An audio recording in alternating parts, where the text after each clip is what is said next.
Vaxtınız xeyir əziz şagirdlər. Bu gün biz zoologiya bölməsinə başlayırıq. Zoologiya heyvanlar haqqında öyrənən elmdir. Zoo heyvan, logos elm deməkdir. Heyvanlar aləmi İlkara Linney tərəfindən 2 milyon növ olmaqla 23 tipdə birləşdirilmişdir. Xatırlayaq: növ, cins, fəsilə, dəstə, sinif, tip, aləm. Heyvanlar aləmi 2 yarım aləmə bölünür. Bir hüceyrəlilər və ya ibtidailər və çox hüceyrəlilər. Bir hüceyrələr o deməkdir ki, yalnız bir hüceyrədən təşkil olunmuşdur. Bütün proseslər bir hüceyrə tərəfindən həyata keçirilir. Qidalanma, tənəffüs, ifrazat, hərəkət, böyümə, çoxalma və inkişaf. Yəni çox hüceyrələrdə isə bütün bu saydığım funksiyaları ixtisaslaşmış hər bir hüceyrə yerinə yetirir. Bir hüceyrələr yarım aləminin demək sarkomastiqaforlar tipinə və sporlar, infuzorlar, knidosporidlər və mikrosporidlər tipinə, yəni 5 tipə ayrılır. Son mikrosporidlərlə knidosporidlər tipi ad olaraq verilir. Mövzu olaraqsa heç bir yerdə öyrənilməsi yoxdur. Sarkomastiqaforlar tipi isə 2 sinifə bölünür. Sarkodinlər və qamçıllar sinfi. Nümayəndəsi sarkodinlər sinfininki amöbdür.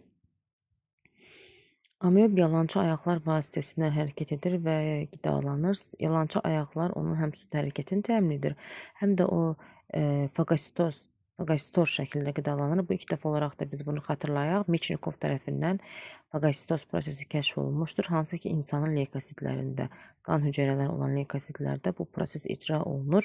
Yəni o öz ətrafına düşən qidanı yalançı ayaqlar vasitəsilə əhatələyir və həzm vakolu ilə həzm edir, ifrazat vakolu isə bədəndən xaric edir. Bunlarda tənəffüs orqanı yoxdur, tənəffüs bütün bədən səthi ilə gedir. Sarkomastiqaforlar tipində həmin bu sarkodinlər sinfinin nümayəndəsi olan amöbdə yalançı ayaqların əmələ gəlməsi istoplazmasının istənilən istiqamətdə axması səbəbindən irəli gəlir. Bunlarda bədən bitkilərdən fərqli olaraq yumşaqdır və hüceyrə qılafı nazikdir, elastikdir. Amöblərdə həmçinin sərbəst yaşayan nümayəndəsi sadə amöbdür. Parazit nümayəndəsi isə dizenteriya amöbüdür. Dizenteriya amöbü insanın yoğun bağırsağında yaşayır. Ölçüsü 20-30 mikrometrdir.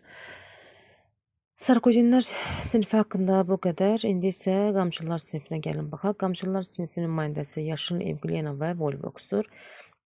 Yaşıl Evglenada gördüyünüz kimi xromatoforları görə bilərik. Səbəb bu deməkdir ki, artıq bunlarda bitkilər və heyvanlar arasında keçid təşkil edir. Yəni işıqda bitki kimi qidalanır, yəni fotosintez icra eləyir, yəni qeyri-üzv maddədən üzv maddə əmələ gətirir. Qaranlıqda isə heyvan kimi, yəni hazır üzv maddələrdən istifadə edir. Gəlin şəkillərə diqqət edin ki, ola bilər ki, testləri şəkillər formasında düşə bilsin. Bir ilə göstərilən bunlarda hüceyrə qılafı və yaxud da ki, plazmatik membrandır. 2 ilə göstərilən qamçısıdır. 3 ilə göstərilən qırmızı gözlükdür, hansı ki, qaranlıqda işıq salmaq üçün istifadə edir. Və biz də bunu öyrənmişdik ki, bir hüceyrəlilər yosunlarda xlamidamada qırmızı gözlük var idi. 4 ilə göstərilən bunun demək həzm vakoludur. 6 ilə göstərilənsə xromatoforlardır. 5 ilə göstərilənsə bunun nüvəsidir. Demək, xromatofor 20-25 ədəddir. Keçdik Volvoxa. Volvoxun hüceyrələri isə 1000-ə qədər hüceyrəsi var. Bunlar koloniya şəklində yaşayan nümayəndələridir və armud şəkillidir. 2 qamçısı var və yaxud da bir cüt qamçı. Qamçılar vasitəsilə sanki bir-birinə yallı rəqsi gedirmiş kimi hər biri bir-birinin qamçılar bir-birinə o şəkildə birləşdirilmiş və belə bir küre şəklində Volvox əmələ gətirmişdir. Misal üçün düşə bilər ki, məsələ olaraq bir Volvoxun hüceyrəsində 750 qamçı var. Nə qədər? Daha doğrusu bir Volvoxda 750 qamçı var. Nə qədər hüceyrəsi var bunun? O zaman 750-ni biz 2-yə bölürük. Çünki bir hüceyrənin 2 qamçısı olduğuna görə 750-ni də 2-yə bölüb onun hüceyrələrinin sayını tapmış oluruq və yaxud da sual kimi düşsə ki, 1000 hüceyrədən ibarətdir, 200 qamçısını itirmişdir. Neçə hüceyrə qalmışdır? 200 qamçı itiribsə, biz bu cürlə qururuq. Bir hüceyrədə 2 qamçı varsa, 200 qamçı neçə hüceyrədir? Bu eləyir 100 hüceyrə. və 100 hüceyrəni deməli itiribdir. Deməli bunun 1000 hüceyrəsi var bilirik. 1000-dən də 100-ü çıxırıq, qalır 900. Deməli hal-hazırda Volvoxun 9 hüceyrəsi qalıb. Onu da biz 2-yə vurub qamçıların sayı da 1870 olur. Demək bu bizim Volvoxa aid məsələlərimiz maksimum bu formada düşə bilər. Sonra infizorlar tipinə gəlin keçid eləyək. Infizorlar tipində isə yalnız onun bir sinfi var. Adından məlum olduğu kimi kirpikli infizorlar sinfi, nümayəndəsi isə infizor tərlikdir. Həqiqətən də bu ayaqqabıya vəziyyətinə görə bu cür adla vermiş mümkündür. İnfizor tərlikdə artıq gördüyümüz kimi bunlarda kirpiklər var. Həmin kirpiklər vasitəsilə hərəkət edir. Sonra bunlarda ilk dəfə olaraq nə deyə bilərik? Böyük və kiçik nüvə formalaşmışdır. Böyük nüvə həyati funksiyalar, kiçik nüvə həyati funksiyalarda çoxalması və inkişafıdır. Böyük nüvə isə onun qidalanması, tənəffüsü, ifrazatı və sair kimi funksiyalar yerinə yetirir. Əgər bir infizor tərlikdən böyük nüvəni çıxarsaq, o öləcək. Çünki onda heç bir funksiya qalmayacaqdır. Amma kiçik nüvəni çıxarsaq, o bütün həyati proseslər icra olunacaq, sadəcə çoxalması və inkişafı olmayacaqdır.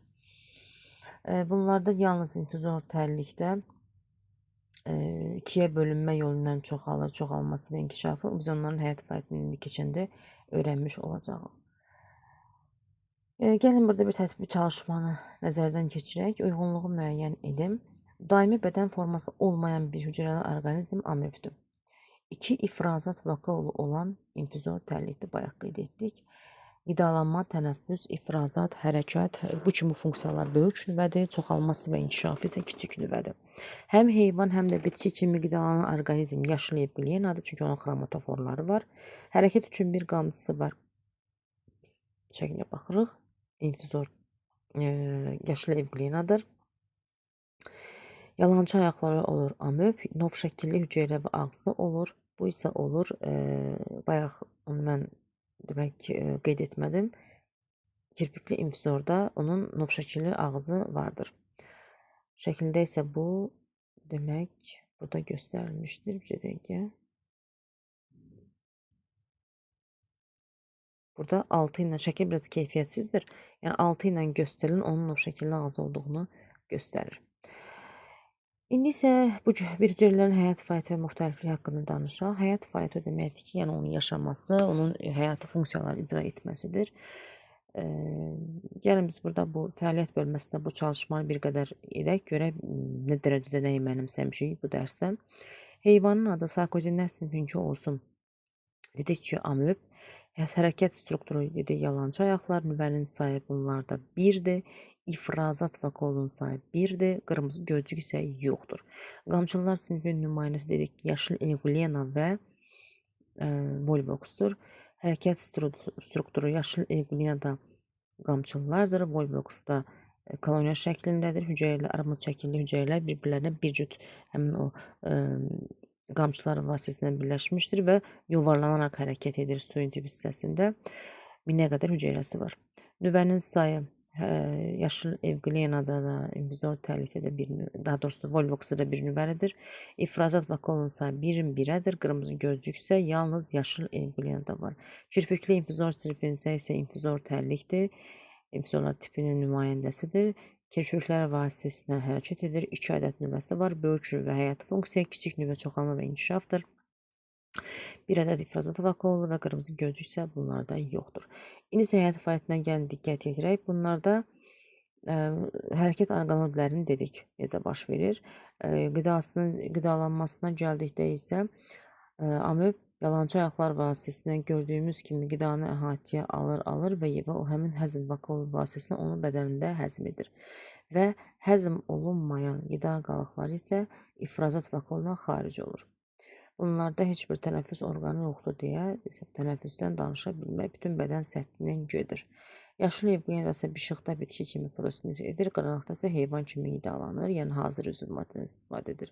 İnfizor tərliyi isə nov şəkilli ağız vasitəsilə qidasını qəbul edir və udlaq vasitəsilə bədənə daxil olur. Böyük nüvə bütün bu prosesləri icra etmiş olur. Demək ki, qıcığa cavab vermə deyə bir şey var bunlarda. Tənəffüs və ifrazada yuxarıda qeyd etdik.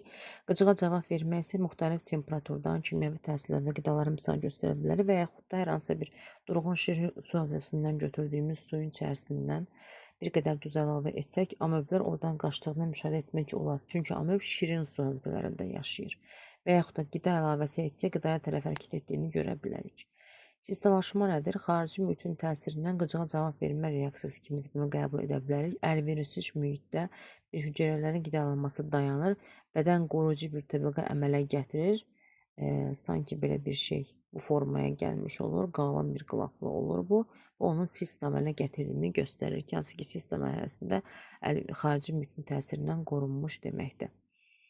Çoxalmasında isə çoxalmalara əsasən hüceyrələrin ikiyə bölünməsi yolundan çoxalır. Əvvəlcə gördüyümüz kimi nüvə bölünür, yəni karyokinez baş verir.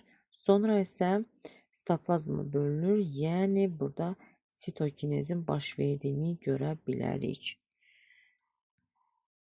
Sonra demək, hüceyrələrin müxtəlifliyində bayaq qeyd etdiyim kimi sarkomaskoforların parazit nümayəndəsi oldu.